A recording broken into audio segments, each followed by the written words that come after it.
தமிழக ஆளுநரை இப்ப மாற்றம் பண்ணிருக்காங்க. அதாவது சீமக்கருவிலே தவிர்த்து எதை சொன்னாலும் அதை மட்டும் பேப்பர்லையும் டிவிலையும் போடுவாங்க. இதை போட மாட்டாங்க. என்னுடைய அனுபவத்தில் சொல்றேன். எல்லாருக்கும் வணக்கம். வர்றேன்.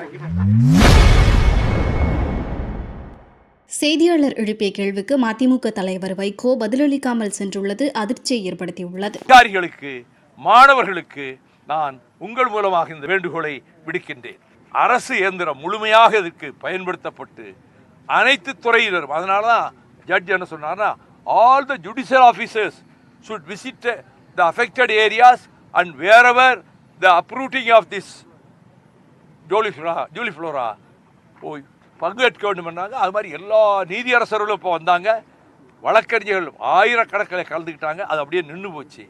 மீண்டும் இந்த அரசு இதை தமிழ்நாட்டுக்கு மொத்த கேடு, இதை அகற்ற வேண்டும் என்பதை ஃபர்ஸ்ட் அஜெண்டாவாக வைத்து செயல்பட வேண்டும் என்று நான் அரசுக்கு தெரிவித்துக் கொள்கிறேன். தமிழக ஆளுநரை இப்ப மாற்றம் பண்ணிருக்காங்க.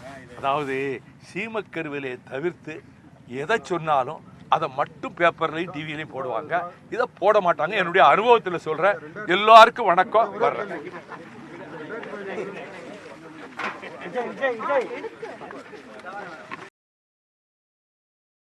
செய்திகளை உள்ளது உள்ளபடி தெரிந்து கொள்ள ரெஃப்ளெக்ட் நியூஸை சப்ஸ்கிரைப் பண்ணுங்க.